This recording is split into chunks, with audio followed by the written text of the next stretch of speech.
Okay, sweet. All right, so welcome back to Mormon Mondays. I'm your host, Urza. Uh, and we're back on track on this video. Let's see, we are 48 minutes in, so more than halfway. Maybe we'll finish it, maybe not. We'll see. Depends on how much I have to stop and yap. Yeah. So, let's see. I have my my producer check my volume on the video when it starts. You're good. Well, I know I'm good. I want to know if this video experience of fundamentally seeing myself in that way in comparison to a man. And they've, even me, I didn't even have to do the suicide pact. I didn't have to do the blood oath that my parents. Okay, so I did find out. Yeah, this was a thing. The blood oath thing, where Mormons pledged to die if they revealed the secrets of the church cult.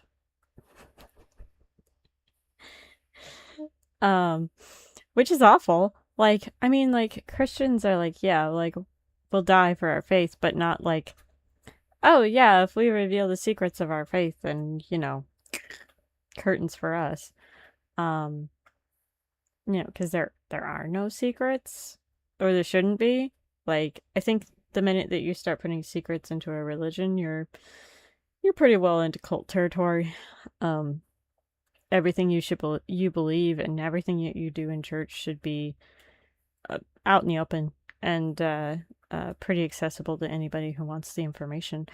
Because it's just weird to say you can't actually know what we do in our temple, but we want you to join our church, but we're not going to tell you what we do in our temples. That's just weird. It's weird. It's culty. And I don't like it. Parents had to do when they first went through the temple. So these changes aren't, they're not something, in my opinion, to necessarily celebrate, because it means that all of the anguish that people experienced at the hands of these doctrines doesn't just go away. It's not erased, and they never apologize for it. They never say, oh, well, that was actually doctrinally incorrect all along. I think it would be a good thing to maybe mention or maybe link in my description, because, you know, people totally watch my videos. There's a essay, and I think he did a lecture on it as well, by Rosenblatt. And he wrote an essay called "The Gospel for Those Broken by the Church," and it was a essay addressed to addressing how to talk to people who have been hurt, abused, or in other ways harmed by their church, whether it's theological, physical, or mental, you know, all those things, because let's face it, like, everybody's a sinner, right? So and the church is full of them, so churches hurt people all the time. I've seen that and experienced that throughout my life. Like, it doesn't matter where you go or what church you go to or how great they seem or how, like, perfect the church is. Like, the church is full of sinners, and there's, with any group of people, there's a chance of being hurt. And we have to address that as Christians and be willing to recognize when we've sinned against another person and ask for forgiveness, and forgive when we've been wronged ourselves. That's the healthy and right way to go about that. And we can kind of tell in the way that Alyssa talks about the Mormon church that she feels that she has been harmed by Mormonism, whether it's the misogynistic undertones that she sees, or the aspects of the secrecy, not knowing what actually goes on in the temple until after she's had her endowment. Like there's a lot of resentment and anger, I think, towards the church. I mean, I don't think that that's a misplaced anger or anything. Like, she has done a lot of work to tell people who don't know about Mormonism, but she's definitely, um, a hurt person, and you can kind of tell. I hope that over time she'll be more open to turning to Christianity, because, as we've said before in this series on Mormons, I don't think Mormons are Christians, so I hope that someday she turns to Christ, and that would be great, because she should know the actual gospel, not the Mormon gospel, because the Mormon gospel is backwards, and I think that's important. Anyway, let's continue. They just secretly change it and never, they never have to come out and say, hey, we did a lot of damage by teaching that women are second class to their husband. The film continues, but ends up getting... Okay, and then one of the things I learned about Mormon doctrine when I was taking my apologetics classes, is that whatever the current prophet says is doctrine, and their doctrine can change, and that's not a problem for their church, because whatever the current prophet says is correct. That doesn't make the previous prophets wrong. It's just that for their time that was right, and for our time this is right, which is a very postmodernist view of theology. It's like, oh yes, Elohim, he changes over time, and like that was right for that time, and this is right for this time. So previously God wanted women to be more submissive, but he's really laxing off on that. And previously Black people were the angels who were condemned for not taking sides in the war in heaven. And but now after that, now they're not, and they can be Mormons because the prophet said so. It's very convenient. I happen to think that if your theology changes with the winds of the culture, the secular culture, then you have a pretty crap theology. Oh yeah. The ALCA does that too. Like they just kind of like decide like, oh yeah, we're just gonna. The Methodists. Yeah. A lot of churches do it because it's easier. It's easier to bend to the culture than to be to stand against sin. Oh yeah, we welcome gay people. That's not what the Bible teaches, but that's what a lot of churches teach now. And they're like, oh, we're welcoming to gay people. Well, I mean, are you really loving people if you're allowing them to live in their sin? Or is it more loving to say, hey, you're living in sin. I want to help you to repent of this sin and turn to Christ and be forgiven of this sin? Or, just like, oh yeah, I know you're living in sin. Let's just let you wallow in that. Sounds great. Like, that's not what the Bible teaches. The Bible teaches us to love our neighbor, and part of loving them is calling them to repentance. Okay, so that's what you do with babies, right? Just let them wallow in it. Oh yeah. So, my husband says that that's what you do with babies. You just let them wallow in it. It's like, no, if your baby has a dirty diaper, you're gonna change it right away. They might not want you to change it. They're going to fight you on changing that diaper because they don't want it changed. But you're going to do it anyway because it's what's best for them. Anyway, all right. Interrupted quite a bit, and this is where the secret handshakes start happening, and the signs and the tokens, and so this is kind of where I feel like when I was watching the movie portion, it was kind of I felt like I was kind of able to like mentally just be like, I'm just here watching a movie. It's just like the movie theater. But when they started having us do the handshakes and everything, I started to feel more anxious because it feels like there's a lot of eyes on you.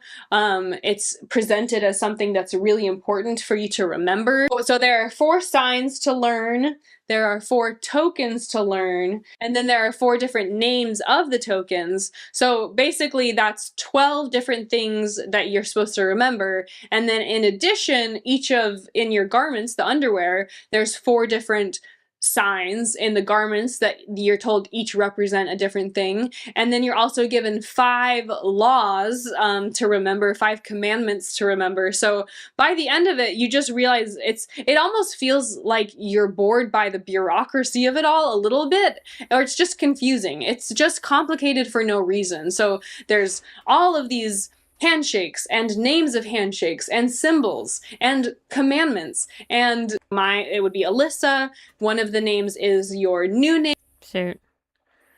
I hate that I do that. I just want to use my emotes. We're going over this information quickly enough, kind of, especially when you're going through for the first time. It's a lot to keep track of it, and it can just feel like I'm being told what's supposed to be the most important information on the planet. This is supposed to be the handshakes that I am learning right now are how I will pass the angels that stand as sentinels at the gates of heaven. So these handshakes are how I get into heaven. But we're going over this information quickly enough that I'm worried I'm going to forget it, basically. So in order to get into heaven, you have to know the secret handshakes. I missed that part where Gabriel was like, "Sup, bro?"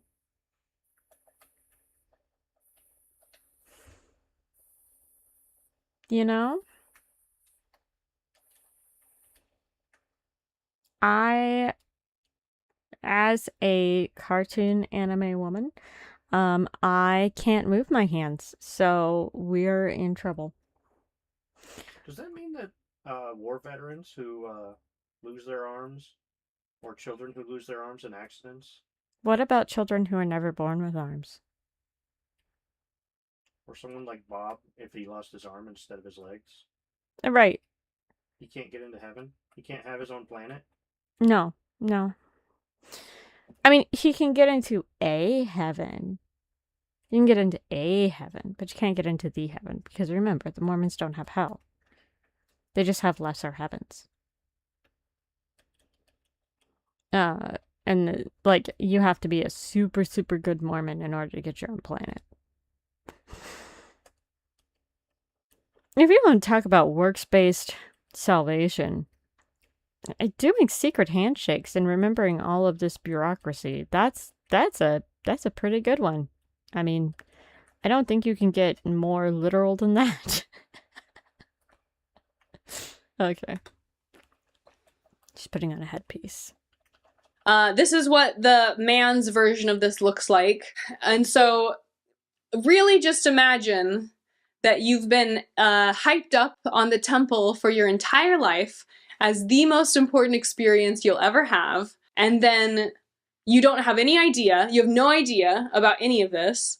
And then you go through the temple, you watch the film, and you start learning the handshakes. And imagine just the gut punch that this would feel like.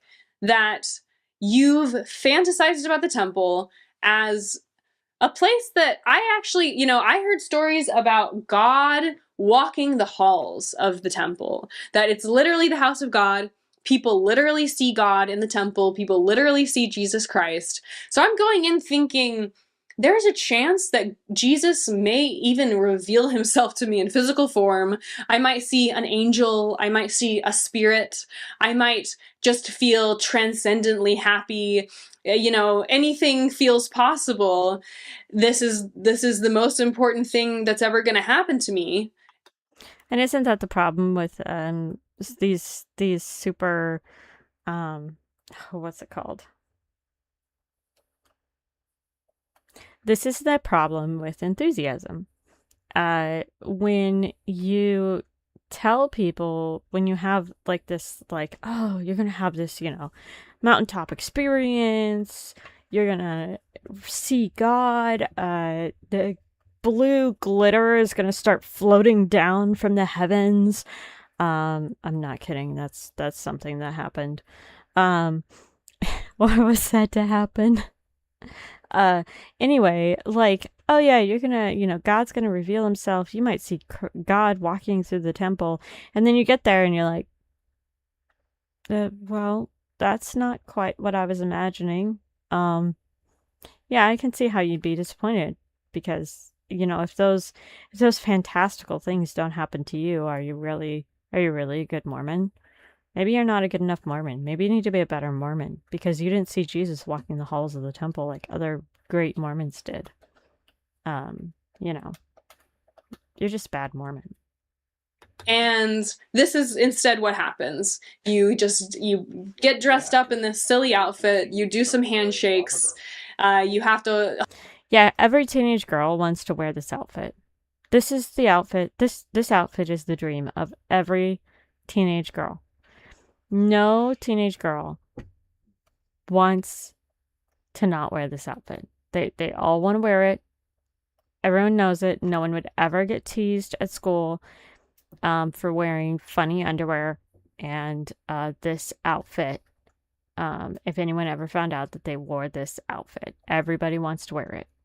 That's totally, yep. Hold hands with random dudes, and none of it feels okay, now the holding hands with random dudes, yeah. As long as they're not the random dudes at the temple who are probably in their, 40s, 50s, 60s, depends.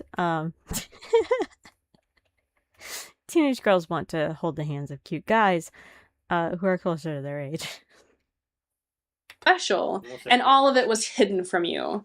You never knew it was going to happen. I had no idea. I just had no idea. And I think not having any idea about what is at the very heart, this is the heart of Mormonism. What you now see is the point of Mormonism is to get everyone to this point, to make these promises with God, to learn these handshakes, and to view this as the most ardently sacred thing that exists on the planet. So to list the laws, because there are several laws that you end up agreeing to. So if you're... There are so many laws in Mormonism, it's not even funny. I'd die the first day without having my coffee. Remember, I said that, you're going to be asked to make promises. Sorry, this is like, my hair is bothering me. So there's the law of obedience, which is striving to keep all of God's commandments, whether that's not drinking coffee, never smoking cigarettes, never wearing tank tops, etc. Yep, I'm dead. I mean, the cigarettes I can do, but I imagine cigars are out too. My dad once offered whiskey and cigars to some Mormon missionaries who came talk to him, and they declined. They didn't want whiskey and cigars. Sadness, they don't know what they're missing. Whiskey and cigars is the best way to end the day. The law of sacrifice, which means doing all we can to support the Lord's work. The law of the gospel, which is the higher law that Jesus taught while he was on the earth. That is an insult to hospitality. I know, right? A man offers you his cigars and whiskey, and you take it. Well, I mean, this is quite a while ago, but still. A man offers you whiskey and cigars. You take that whiskey and cigar. Because, I mean, come on. He's sharing his treasures with you. This it is a known law of men. You do not decline the whiskey and cigars. Whatever that man's whiskey and cigars is, it doesn't have to be whiskey and cigars. He could be offering you a monster and a game controller, whatever it is, you take the game controller and the monster or the whiskey and the cigars and you enjoy it with him. Because those are things that are important to him. Anyway, I stopped because she mentioned the law of the gospel.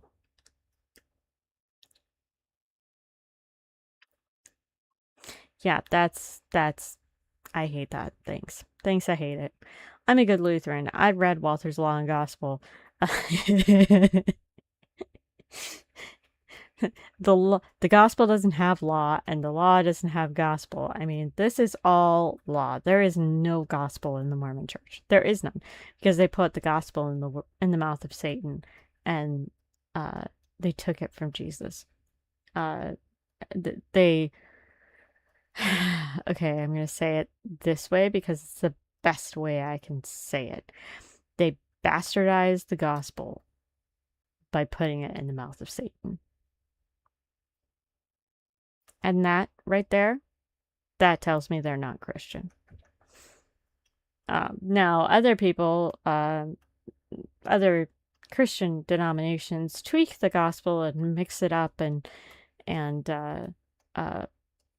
mingled along the gospel together. But they don't go this far. As to put it in the mouth of a demon. But anyway, so the law of the gospel. But we don't know. Do we know what that is? Because this isn't really defining it for us. Or telling us what the law of the gospel is, which is the higher law that he taught while he was here. Sorry. Taught while he was on the earth. I want to tell me what the law of the gospel is. Walter would like a word with you. The law of chastity, which is gospel, you keep using this word. I don't think it means what you think it means. A very specific law that gets called out. No sexual relations until you are legally and lawfully wed, and the law of consecration. And the law of consecration, I think, is kind of the biggest deal. It's what sticks out to me as the most important law. This is the one where you are essentially promising that everything you possess should go up to building up Jesus Christ Church on the earth. The law of consecration is often, in my opinion, kind of held against members of the church because you promise when you go through the temple. The law of consecration is promising everything you have to the church. It's not like you're legally signing away your right to your stuff, but you're basically promising all of your time, your talents, and everything with which the Lord has blessed you to building up not just Jesus Christ's gospel, it is to build up the Mormon church. So the law of consecration isn't just about a spiritual willingness to follow Jesus. It is promising everything you possess to the Mormon church. So that hits pretty deep. So sometimes if someone is not willing to have a calling, or they can't pay tithing because they're running low on money, or they don't want to serve a mission as when they're older in the church, or really any time there might be this moment where a member who's endowed might say, hey, I don't know if I want to do that. This temple covenant can be used, and I've heard stories of it used against people where they say, but you promised in the temple to give everything you have to the church. And that's true. That's the promise, word for word. So I think that the law of consecration, in my opinion, is the craziest of all of them, because you are literally promising to give everything you possess to the Church of Jesus Christ of Latter-day Saints. So you learn 4 signs, 4 names, and 4 tokens. And the tokens are the handshakes. So this is always the hand I use to show the handshakes. I like to make it have a little middle finger because I think it's funny. So the 4 handshakes are pretty boring. Like I said, it can end up feeling really nonsensical because there's so many tokens and names and signs. And I'll put off to the side here, I've shown in videos the specifics of the different tokens and handshakes and signs. For the sake of just making this video so it's not ultra long, I don't know. I honestly feel like when it was happening to me, I kind of was disassociating a little bit. I just felt like it's okay. I regularly fell asleep during my dad's sermons. It happens to us all. It was too much for me to process that this was happening to me. And I wanted to leave. I honestly did want to leave. And that's not saying that my dad is a bad preacher. He's actually a very good preacher. At least I've been told by several people that he is. And I happen to think that he's got a great voice, but, he's my dad, so I'm biased. But still. I mean, at least I didn't fall asleep during church and then fall out a window and die. Then have to get resurrected by Paul. Jeez. What an embarrassment. This is something I would have never consented to participate in as, a fully understanding human being. But since this was so tied in, this was part of me serving a mission. You do this ceremony so you're ready to serve a mission. This was something that was held up to me as the pinnacle of my human experience. And this was the way to be in heaven again. This is how you get to the highest level of the celestial kingdom, is to be endowed in the temple. So much hinges on this. So much of your salvation is hinging on your willingness to participate in this. And so that's why I was not willing to just get up and walk out, because even if all of this felt foreign and uninspired and cultish, it still felt to me like I did buy into the idea that this is how I was going to get into heaven. So that, I think, was kind of how I was manacled to what was happening to me, and unable to move and unable to protest and unable to say how I really felt, was that so much of my salvation and my testimony of the church was hinging on my participation in the ceremony. And I think we have to remember how old she was, too. I can't remember. I want to say she's in her teens, like mid to late teens. But, I mean, you're still a teenager. You're still an idiot. I mean, teenagers aren't known for having very good, what's it called?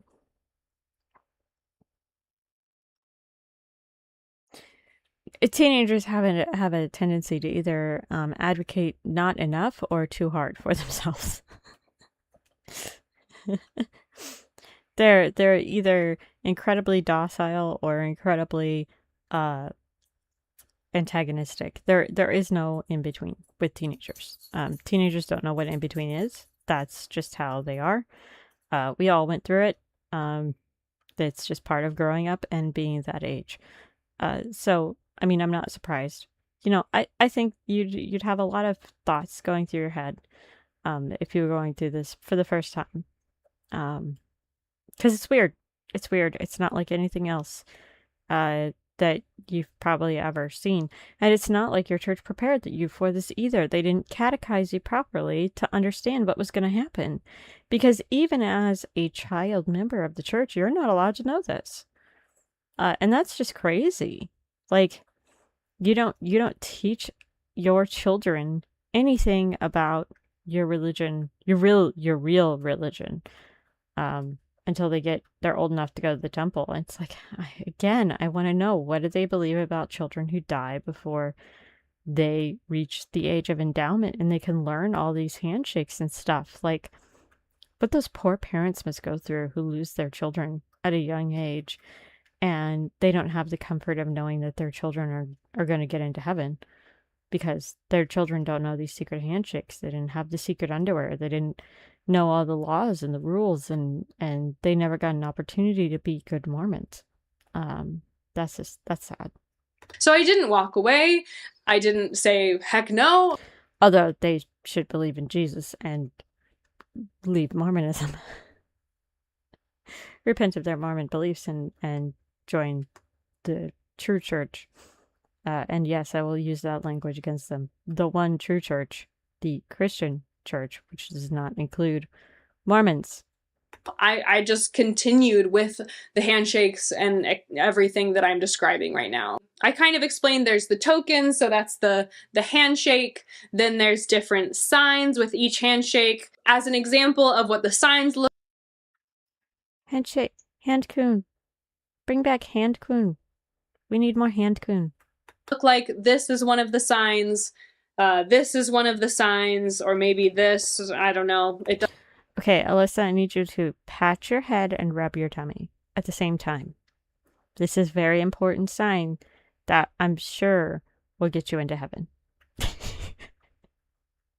does matter, but it's too hard to keep track of. This is one of the signs. Ah, yes, and hop on one foot. Pat your head, rub your tummy while hopping on one foot. And going in a circle. And if you can do the hokey pokey at the same time, that gets you into super heaven. Yes, that gets you into super heaven.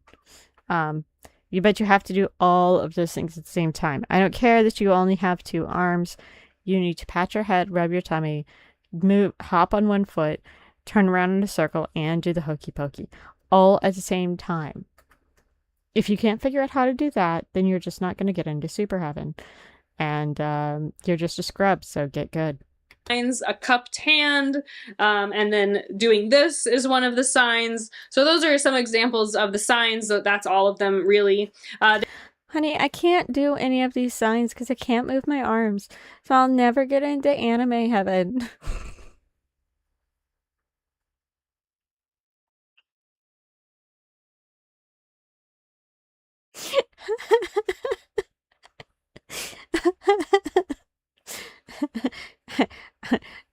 I can't put my arms up.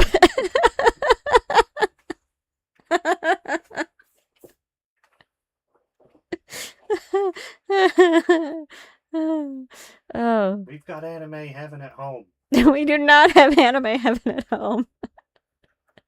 What does anime heaven look like? FYE before they went to garbage. I see, like, I never liked FYE because I swear I found bootleg DVDs there all the time. Like, the alternative for anime or for me was Best Buy. So yeah, there weren't a lot of good options back then for anime. I don't remember how I first watched Netflix. I think. Was it on my Wii? Yeah, it had to be on my Wii because it was that far back. Yeah, it would have been on Dad's TV in the basement with my Wii, on my Wii. And I was watching Full Metal Alchemist, the original one, and my mom walked down when the first fight with Lust was happening. It was just like the worst time for my mom. He's very anti-anime to walk into the room.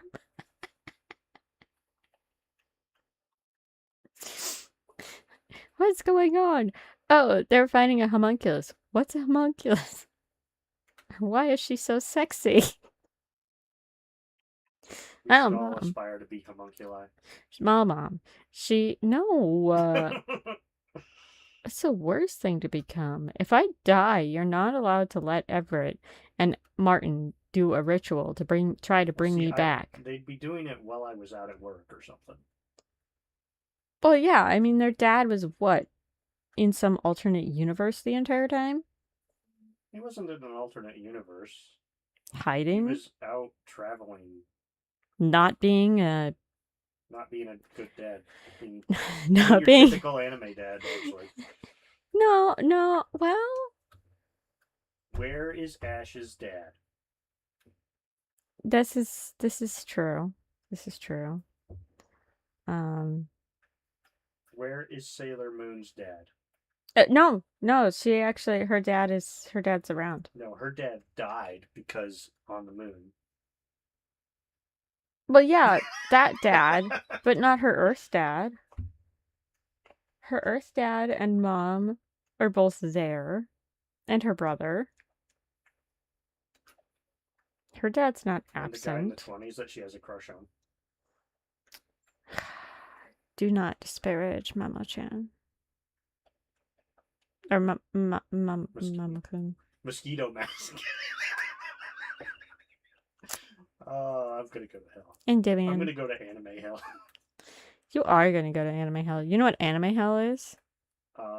I imagine it's like It's the Fruits place. Basket or something. No. Fruits Basket is just too good for anime hell.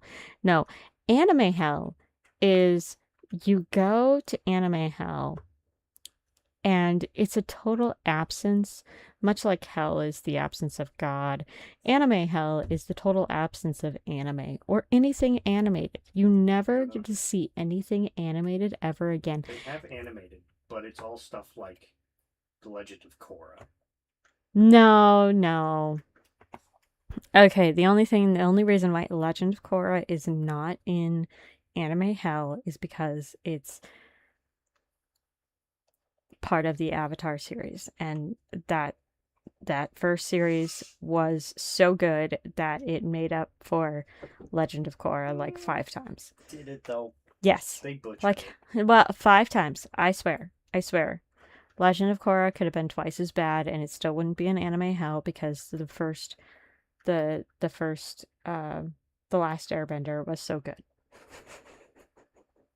No, anime hell, you have to and if there is any anime, it's all dubbed. But it's all like German or Spanish dub. All dubbed, and it's all like the animes that were like so bad they didn't even get past like a season. Like they were bad. They were so bad. Or it's just the same anime over and over again. But personally, I think anime hell is no animation at all of any kind, not even Western animation. You only get to watch bad Disney remakes from the 2020s. Or you only get to watch bad live action Disney remakes. Or Netflix remakes. Nope, just Disney ones, just the Disney ones. I don't get to see Light Yagami scream like a little girl. No. Mm-mm. No, because if you get to watch live action remakes, you get to watch the live action One Piece from Netflix, and that is, I can't condemn that one to anime hell because I don't know enough about it. I imagine it belongs there, but I don't know. Anyway, we're off topic. Why would we want to stay on topic? This is awful. They used to have you promise penalties. So after you received the first sign, you would do this penalty to promise to, kill yourself. The words you would say is, "My throat will be cut from ear to ear and my tongue torn out by its roots." So I didn't have to say that. My parents, though, would have had to say that. If you disobey the Mormon God, you must commit Mormon seppuku. Another one would be making this cutting motion over the chest. The words, sorry, it's hard to read.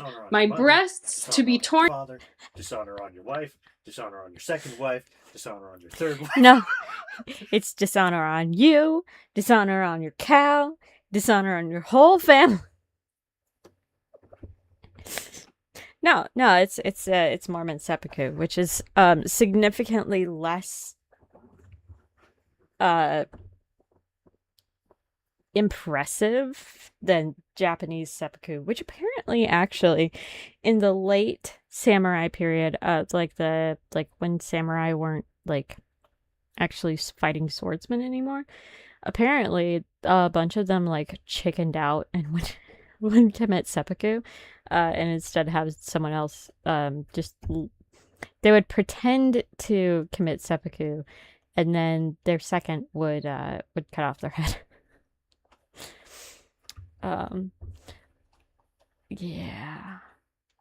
I gotta move.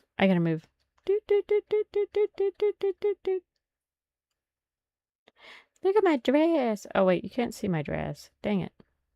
You can see my little watermark though. I usually hide her.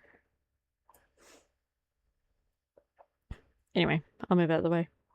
Open, my heart and vitals torn out, and given to the birds of the air and the beasts of the field. And then the final one is drawing your same, finger, your thumb from hip to hip. And the words were, my body to be cut asunder and all my bowels gush out. So people don't understand always why it's so offensive for me to do this. So, like, I mean, any one of those would kill you. Obviously, the neck one would kill you pretty quickly. I don't know if she means that you do all three or if you only have one. Because, like I said, all three would kill you. So, like, you couldn't do all three to yourself. So if you have to do all three, does that mean that, like, somebody else is doing this to you? Or are you supposed to do this to yourself? That's it. That's an interesting question. Partially, it's because you used to have to promise to kill yourself if you ever did this. We refer to this as, Alyssa, we refer to this on YouTube as sushi slide. For reasons. I'm doing right now, and this is on a very large scale. This is for anyone who wants to click on it. It's not even just me telling a secret to somebody who's not supposed to know. This is very public. So that's another reason why this ceremony has been held as such a secret, is that for at least my parents and older, it was viewed as something so secret, so secretive, that you literally promised during the ceremony to kill yourself if you ever revealed what's being shown here. So that's another reason, that's another element. I never had to promise that. I was offended when I went through it, the sexism, and I'm sure my parents are like, hey, you think the sexism is bad? We used to have to promise to kill ourselves, so it could be worse. I'm gonna take this off for a bit. Oh, so yeah, that looks really so uncomfortable. claustrophobic in there. They say that one of the reasons you should go back again and again to the temple is because it's so complicated. So it's almost like, because it's complicated, that's how you know it's so special, which obviously is not the case. So some people... Yes, this is the sexiest outfit I've ever seen.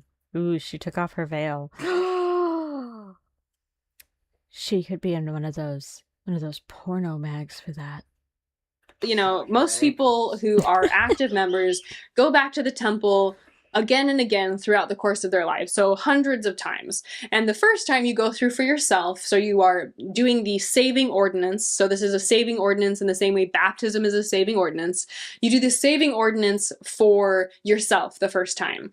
And then, just like I explained baptisms for the dead, that's actually just the beginning. So you actually also do washing and anointings for the dead, and you do endowments for the dead, and you do marriages for the dead. So I do not want to be married.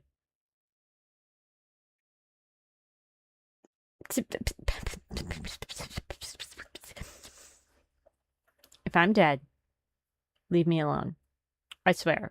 If the Mormons baptize me, endow me, or marry me after I'm dead, I will come back and haunt them, and I don't even believe in ghosts. I'll do it. I swear. Leave my soul alone, weirdos. I'm already married. And once I'm dead, I won't be married anymore, because I'll be dead. The reason people go back again and again to the temple is to continuously do... No, there's no marriage in heaven.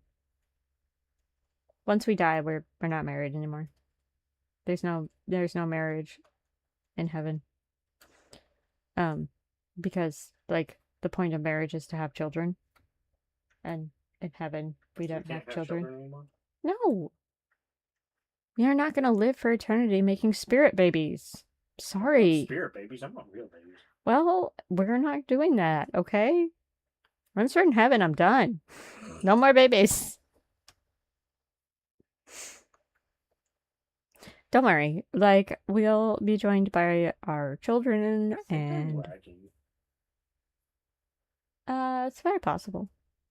Game does lag. It's a good game. It's a good game. Okay. Do these saving ordinance ceremonies for the people who have passed away. But when you do this ceremony in the name of a person's soul who has passed on, then you're still able to you're still doing the ceremony, and so people are supposed to use that as an opportunity to continue to reflect on the temple. I think what's also crazy is that a lot of people do this ceremony only once before they serve their mission. So if I serve my mission, I got to go to Denver, Colorado, so there was a temple there.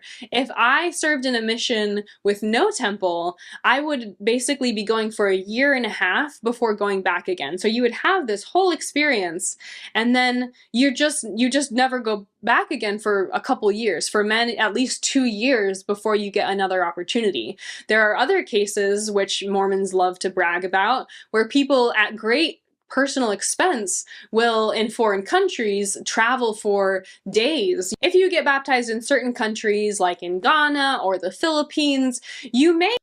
The drive behind why Brazilian saints traveled by bus and by boat for decades to attend the temple. The 3-week endeavor, a week to do temple work in Sao Paulo and a week each direction, became more than legendary. It has been cited in general conference talks and chronicled in church history. The 2015 church history video features recollections and reenactments. Right. I mean, I used to drive an hour to go to church every Sunday. That was a long time. I know people who've driven pretty far to go to church. I mean, it just depends on whether or not you can find a faithful church nearby you. I suppose if temples are so rare, yeah, some people... I mean, okay, like... What if you're too poor? I don't like it. I don't like this religion at all. The more I learn about this religion, I just sit here and go, I hate it. Thanks, I hate it. You can get baptized, but you are several hundred or more miles away from a temple. And so you're still very much encouraged to go. This is a saving ordinance, just like baptism. And so people at great personal expense will go to do the temple ceremony because they've bought into this religion that has been brought to them by America.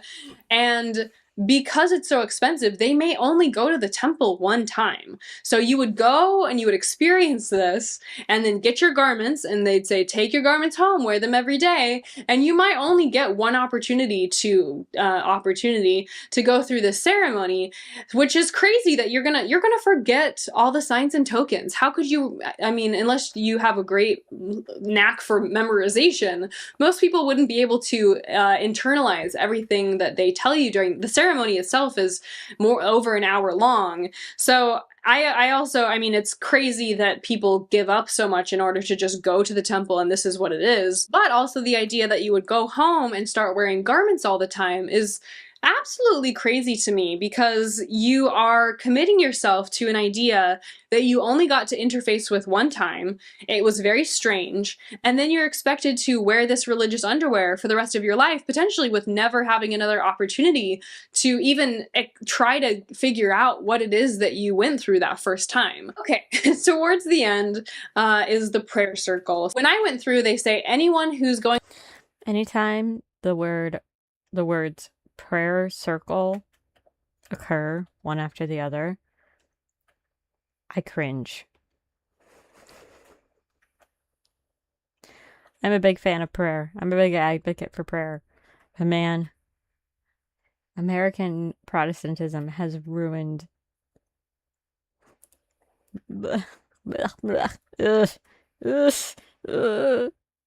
through for the first time, who has that pink slip, which I was the only one in the room, needs to go and participate in the prayer circle. So the words that they say is, we would like to invite the witness couple to take their place at the head of the altar, and an equal number of brothers and sisters to join us in the circle. Any receiving their own personal endowment and any who are about to be married are especially invited to join us in the prayer circle. So you know, you've been working through learning the handshakes and stuff, and then they have the prayer circle. So you walk up and you're on this platform, or you're surrounding an altar, and you stand man, woman. So my dad was on one side of me, which is, at least nice that I know my dad, but then the man on the other side of me, I don't know. You actually do have to hold their hand or touch them, which I just don't like touching strange men that I've never met. But basically, with one hand, you do the patriarchal grip, and with the other hand, you are standing with your elbow on their shoulder. So you're basically standing in a pose like this, and next to me, I would have someone standing with their elbow on my shoulder. So you can see it in the picture here, and then you all make a big circle, man, woman, man, woman. There are some words said. You're basically praying over some names that are in a sack. Growing up, I would always hear people say, I'll put your name in the temple. So if someone's name gets put in the temple, that name ends up in the sack in the center of the prayer circle, and then you're kind of symbolically praying over the names just as they're written in the sack. You don't say the names out loud, you're just praying over a sack filled with names. That's weird. You should say their names. Like, that's the entire point of prayer, is to, like, speak to God and to ask him for things and thank him for things. Like, you should say their names. I mean, like, if you're... That's just weird. It's just weird. Everything about this is weird. The whole... See, honey, I was right. They're doing the hokey pokey now. Say their name, say their name. They're doing the hokey pokey. They just got to turn themselves about, and they'll be done. And there's some words said, and then at the end Maybe. you say, "Oh God, hear the words of my mouth," 3 times, and that's the chanting part. And that's, I think, the part that really kind of gets to people the most. That and maybe the veil, because repetition does heighten people's emotions. That's why we get the 7-11 praise songs, where you sing the same 7 words 11 times. That's a thing. It's a psychological effect. because you're literally standing in a circle wearing this, chanting, "Oh God." Yeah, you're wearing special garments. You're in a special place that is holy, and Jesus might be around the corner, or maybe he's in the bathroom. You never know. How embarrassing would that be if you walk in the bathroom and there's Jesus? Hi, guys. I'm here at the temple today. Poor Jesus. Well, that's Mormon Jesus, so I make fun of Mormon Jesus all the time. My Jesus tastes better than theirs. Yeah, my Jesus does taste better than theirs. You're right. You're right, dear. They don't eat Jesus, though. They're missing out. God, hear the words of my mouth. No, he told And us. the women during this portion, the women are required to Oh, don't you know that was just made up by the medieval church? veil their faces. And it's just really hard to go through an experience like that. And first, to even take it seriously. Second of all, to not feel betrayed and feel like you've been lied to, or the truth has been. I feel like in these points when Alyssa is talking about feeling betrayed or feeling like blindsided by these things, I feel like part of that is because she wasn't properly catechized as a Mormon. They don't if her experience is like others' experiences, then she was not properly catechized. I don't know if that's a general, well, I assume it would be a general experience. Excuse me, dang. I assume it would be a general experience of all Mormons because this is all a secret. Like, you have to keep the secret. But definitely, like, these segments are her talking about her own personal feelings, or even maybe not even how she actually felt in the moment, but how she feels reflecting on it. And that's not to say that she didn't feel these things, or that that's not something that people feel, but definitely, like, this is supposed to be like the most important experience of her life, and it was weird and culty, and she had no idea what was going to happen or what was going on, and no way to prepare for it, and that's just kind of that's weird. I wonder how like I wonder how good there's a better word for it, but I wonder how good of Mormons her parents are. Like, are they really devout Mormons, or are they kind of like Christmas and Easter only Mormons? Concealed from you. And thirdly, to just not go through that and feel like I'm in a cult. It is a cult. Unfortunately, that not to say that, I don't love my family, or I don't love that my family has tried to do what's right for me by bringing me to this place, but it's very hard. It's very obviously on its face that I'm participating in a very culty ceremony right now, and that's upsetting.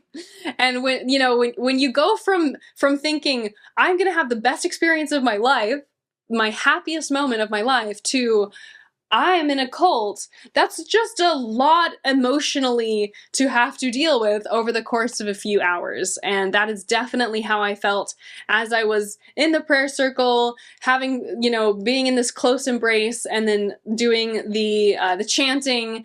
It was hard for me to say anything other than, I hate this, in my head. I hate this. I want to leave. I don't want any part of this. After the prayer circle, you then prepare to go through the veil. So they have this curtain, and they draw back this curtain, and behind the curtain is this white veil, and there are openings in the curtain, and basically it's in Masonry, it's the 5 points of fellowship. And in the Mormon church, they actually, during the temple ceremony, they would also just call it the 5 points of fellowship. They got rid of that, and now just it's called the veil. So basically you go to the veil, and as you're standing at the veil, there's a man on the other side. So I'm on this side of the veil. A man is on the other side of the veil. At the veil, the man on the other side is meant to be the Lord, and there's a temple worker who comes and stands very closely next to you. The man puts his hand through the veil, in the opening through the veil, and I mean, it's so, I also hated this part. Imagine you're just standing at the veil, you're covered in this clothing, and an old man's hand juts out from the veil, and you are supposed to grab it. So I grabbed his hand in like a handshake, and then he kind of quizzes you on all the different handshakes that you've been learning throughout the ceremony. So first handshake, second handshake, then you get to the patriarchal grip, and you haven't learned the name of the patriarchal grip yet. That's kind of why you're supposed to be at the veil. For the first few handshakes, the names are easy. So one of the names is your given name, so it would be Alyssa. One of the names is your new name, which is Ada. So those are single words, right? But the name of the final handshake, the patriarchal grip, is a long, just a long thing to say. So I didn't know it, obviously, as it was my first time, and the temple worker is meant to help you learn it. So picture this, you're standing at the veil, you're holding the old man's hand. During learning this portion, his hand comes through another hole in the curtain, and he hugs you. This is what it looks like. And that's the 5 points of Masonry, that's the 5 points of fellowship. And then your arm goes through the other hole, and you are meant to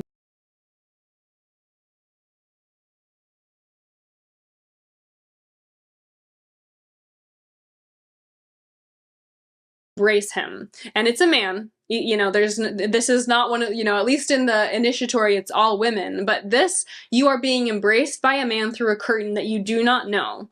And then you are instructed to say, There we go. I have been muted. No, the temple has a veil. You know what else was hiding behind the veil? The Geth. Yes, the Geth hidden in the veil. Imagine you go in to get your 5 points of fellowship, and instead of, some creepy old man back there, instead it's a Geth.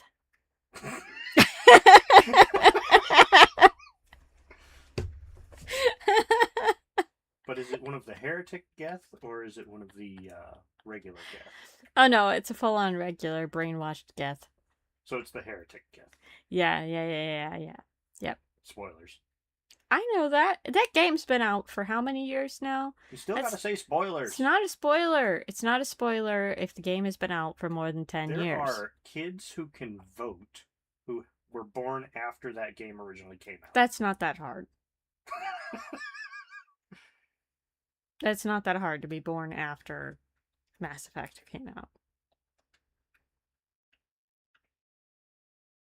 Anyway. Yes.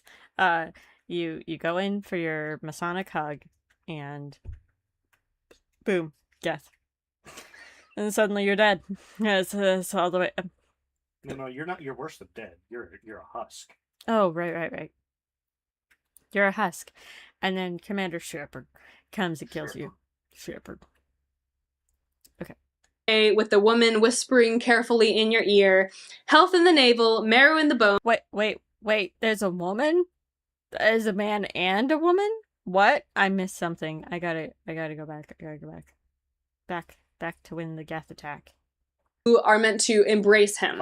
And it's a man. You know, this is not one of, you know, at least in the initiatory, it's all women. But this, you are being embraced by a man through a curtain that you do not know. And then you are instructed. Alyssa, would you pat my head, please? I want head pats. I've been a good Lutheran girl. Please give me head pats.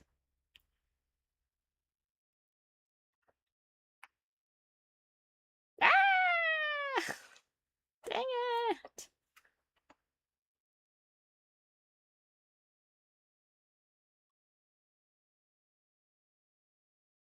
Okay, where were we?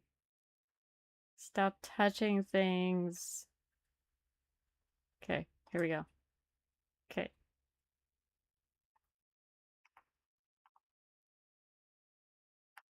That's not the face I want. Maybe it's this one. There we go. I've been a good Lutheran girl. Give me head pats. But you've been a terrible, terrible Mormon girl. You've been a bad Mormon girl. I have been a bad Mormon girl. I aim to be a bad Mormon girl.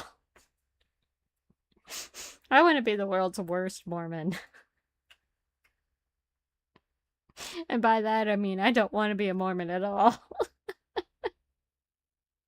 The woman whispering carefully in your ear, health in the navel, marrow in the bones, strength in the loins and in the sinews, power in the priesthood to be upon me and upon my posterity through all generations of time and throughout all eternity. I think that the word loins is weird and icky, and I don't like it anytime that it comes up. Why? Because it's just weird and icky, and I don't like it. Moving on. And once you say that correctly, then the Lord or the man on the other side of the curtain says, you know, good job, let her enter. And he pulls you through the curtain into the celestial room. So this... Oh, I did not know about this part. Oh, the celestial room. Look at how celestial. It's heaven on earth. It's creepy and looks like it's been decorated by a rich Mormon woman. Yep. This is a picture of the celestial room.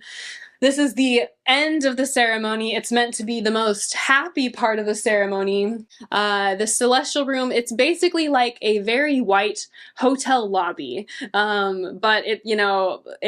Yeah, I was going to say it looks like a very high-end waiting room. It's supposed to be really happy. So my mom had gone through before me. She had been pulled through the veil before me, and because you know it's one-on-one, so they're kind of slowly pulling people up. You do it one-on-one. There's maybe 5 people pulling the men through,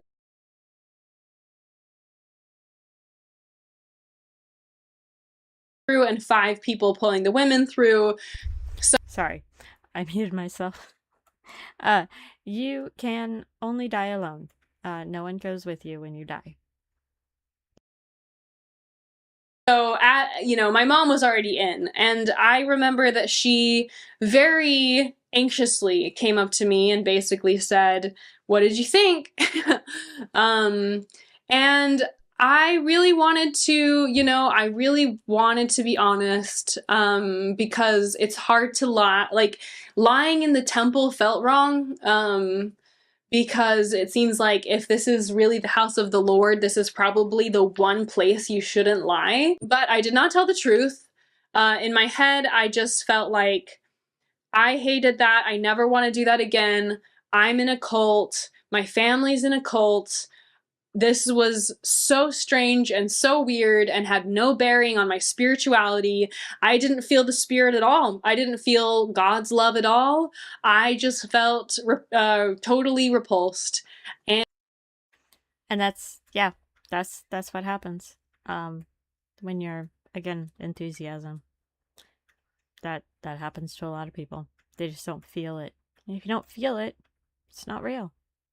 Because everybody else feels it. So you're the weird one. And she was, how did you feel? And I wanted to be a good daughter. I wanted to be a good girl. And I just said, I loved it. It was great. And she looked, relieved. And we went and sat in the celestial room for probably 10 minutes. They kind of, they don't ask you to leave, but you feel like you're only supposed to stay there for a brief amount of time to kind of make way for the next group of people that's coming through. And I don't even think I asked her any questions. I think later I might have asked some questions of like mission companions, but I didn't ask her any questions at that juncture. I literally just felt completely overwhelmed. And I remember walking back behind her to go to the bathrooms or the stalls to go change into our regular clothes, and just feeling like, what just happened to me? What was that? And there, after we got out of the room, after we got out of the temple, me and my mom and my dad, we all took a picture together. I couldn't find it. I don't even know if I think it might just be somewhere on someone's camera somewhere. But we all took a picture because it was, supposed to be a really, really, really important day for me. And I don't know if I have even ever seen the picture, but I just remember trying to smile for the picture and feeling like, I'm lying right now. I didn't like it. I hated it. And I'm sitting here smiling in this picture like everything was hunky-dory. Everything was just so lovely and sweet and happy. And I really didn't like it at all. I'm going to get changed out of this now that we finished that portion of the video, and then I will continue. Okay, and I think that's where I'm going to end it tonight. I'm going to... Oh, there we go. Let her not be in her temple clothes anymore, because those are special. Very, very special clothes. Yeah, so, I mean, I think a lot of people, I'm sure a lot of ex-Mormons felt the same way as her. I'm sure it's very, a very uncomfortable realization to come to, that the thing you've believed in your whole life has betrayed you. That would be really painful, I think. And then to the courage it would take to leave something that the rest of your family all believes in so ardently, and everything like that would be, I don't know if I want to call it courage, because I don't know if falling away from the faith, whether it's a false faith or not. I mean, it's a false faith. Granted, she's fallen into another false faith, which is very common for people who leave something like Mormonism. But like my prayer for her would be that she finds the real Jesus, and comes to faith in him, because that's who she really needs. That's what she really needs, is his love and forgiveness. And yeah, so that was really interesting. Yeah, I'm really glad I'm not a Mormon, because that is a roller coaster and a half. I am not a not a touchy. I don't want to say not a touchy-feely person. I do have emotions. I'm not not an enthusiast, right? Uh, my confession requires me not to be an enthusiast, by medieval standards of enthusiasm. But anyway, yeah, I think that's a lot. There's a lot to chew on there, in that endowment ceremony. Definitely like would be curious to like question an ex Mason, about their uh signs and symbols and secret handshakes and stuff. Obviously, I can't. I mean, I could. I guess. Do the Masons accept women now? Anyway, I can't be a Mason because my church forbids it. I wonder why. Maybe, uh, maybe Masonism. Maybe Masonism is like the gateway drug. Like, the gateway drug to marijuana. Or to marijuana. No, Masonism is the gateway to Mormonism. I don't know. I don't know anything about. Oh, I do know a little bit about Masonism, but I don't know a lot. The Masonic. I've heard good things about them. I've heard weird things about them. I don't think they're nearly as powerful as people think they are, or like to pretend they are. But they're definitely interesting. But anyway, all right. Well, that was Mormon Monday. I'll be back for Wednesday, probably. What do I do on Wednesday? I don't know. Maybe. Man, that's awful. Maybe a video game. Maybe not. I don't know. I will have to see. Anyway, have a good evening, and I'll see you Wednesday. Bye. Stop twitching. It's weird.